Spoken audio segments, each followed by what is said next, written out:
Hi, everyone. This is Charles Hoskinson broadcasting live from warm, sunny Colorado. Always warm, always sunny, sometimes Colorado. I've just returned from Cheyenne, Wyoming, and had a lovely time with the governor and other state officials talking about the new Wyoming stablecoin law that they've passed and attended the first public hearing that they had on May 8th to discuss how Wyoming is going to build a stablecoin. It's a very exciting time, and I'll make videos about that later when things are a bit more mature. But they have to move pretty quickly because apparently the government, by law, has to issue something by December. So we'll see what they do there. Wanted to make a video real quickly, talk about something that's been traveling around the internet, and it's reached the point where there's a dedicated website for it, and people are commenting, which is the notion of owning a private aircraft and the use of a private aircraft.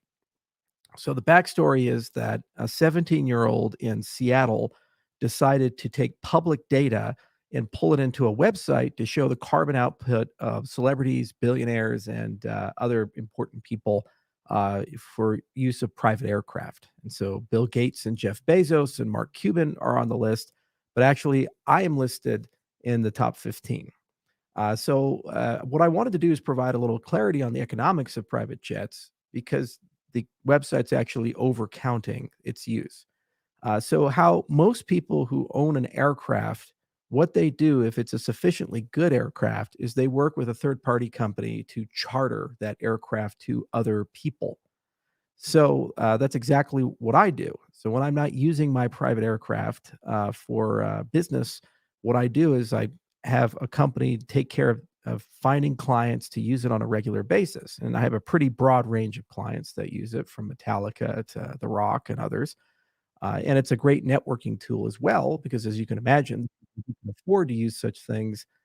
Those people are obviously people you'd like to do business with and know. So it's a great tool to get to places very quickly. It's a great tool to get to places very quickly without jet lag. And it's also a great tool to do business with. In my entire life, I've never met somebody who, when they're trying to get somewhere, you say, "Why don't you come on the jet?" Say no to that. And so you can have heads of state, celebrities, and other people that probably you'd want to have some form of relationship with in some business vehicle. Now, there is a large movement, the ESG movement, that's pushing to reduce carbon. The great irony is that when you look at the list that was aggregated, the vast majority of those are big boosters of the ESG movement. For example, Bill Gates and others of his ilk. And they talk about, oh, we have to reduce carbon. We have to reduce carbon. It's the most important thing in the world. It's more important than anything else in the entire world. Now, whether you're in that group or not, that's not the point of this conversation. The point is that because of that, people are starting to really be religious about measuring things, and almost like the Catholic Church during the Crusades, sell indulgences in the form of carbon credits to try to forgive those who use a lot more carbon. My personal consumption is probably pretty high, not just because I have a jet, but I also have a large ranch in Wyoming, which has 500 bison on it. And if you look at the emissions of cattle, bison are actually greater because they're larger and they eat the same things. So they digest it the same way. So each and every person does tend to have a big carbon output. Now, uh, I want a clean, healthy world. And I frankly believe the best way of getting there is to be smarter about energy policy. For example, if we just did a little bit of upgrading to our current coal plants, we could get their emissions down dramatically. And also, with the waste fly ash, convert that into geopolymer concrete. The number one substance for climate pollution is not coal or oil or you driving a car, it's concrete production. Not private jets, but concrete. You can look it up. It's one of the most commonly used substances, and it's insanely energy intensive to get Portland cement. So if you have geopolymer concrete with waste materials like fly ash, in some cases you can have a 90% reduction in the carbon, which would be more than every plane combined and every car combined. So we could have low emission coal, use the waste products to make concrete, and then suddenly we've massively reduced all of our problems. It's base load and very cheap, and it creates a nice bridge for us to invent better technologies like fusion, improvements in geothermal, as well as improvements in wind, solar, and other renewables. We can't even have that conversation because there's a militant group of people who seem to feel that the only option is a very narrow set of power generation, which requires batteries, which are incredibly environmentally wasteful and tend not to be recycled as much as we'd like to admit. And in some cases, the source materials come from child labor. We could ignore all of that just as long as we have adherence to this other thing. So we can certainly have the debate. But the problem is carbon policy is just not really well thought out.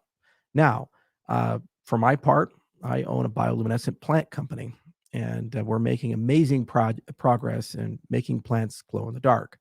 And probably sometime this year, we'll have something very bright, very exciting, and maybe be able to add a circadian rhythm and a whole bunch of other stuff to it. So look for that announcement. But one of the things that I'm really researching is looking if we can find a way to also make these plants sequester large amounts of carbon. That's probably the solution, not destroying the entire economy of the world and pushing us towards intermittent power and radical scarcity, but just basically using technology to solve the problems of technology.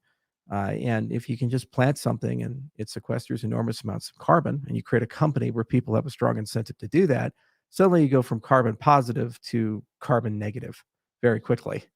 And it's in a safer way. It's sequestered in a plant, and it's part of the biome, and it's part of that life cycle in the earth.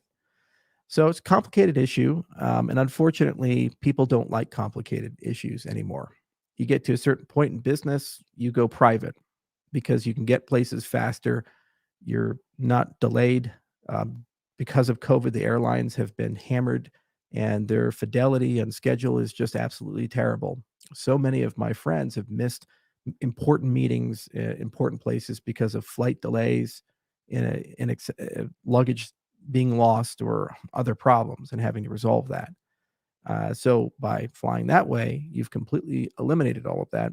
Also, you can get everywhere quickly. For example, on an Africa tour, if I was to fly commercial to Burundi, it'd be over 30 hours to get to the country from where I was at. 2.5 hour flight direct with a jet. Okay, so 30 hours for a carbon footprint. And the great irony of all of this is it's actually one of the best business investments I ever made. I actually make profit on it because of the charter business. So it doesn't cost you anything to operate it. You get places quickly, and you can use it to network with pretty remarkable people.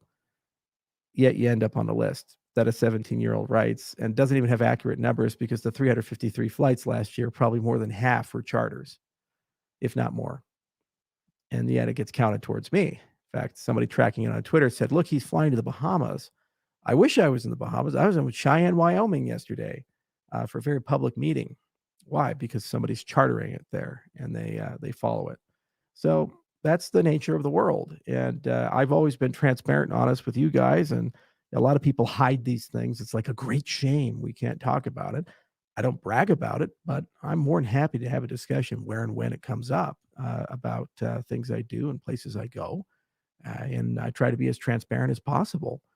So I hope that addresses some of the comments, questions, and concerns. And, it's a complicated issue, the whole climate thing. We're all just kind of working on it together. And for me, the practical solutions don't seem to be things people care about. They just want to do extreme things and then complain when people don't get on board with their crazy ideas. But that's the problem with the world today. It's very polarized, and everybody wants to have their cake and eat it too. Till next time, have a wonderful day. Cheers.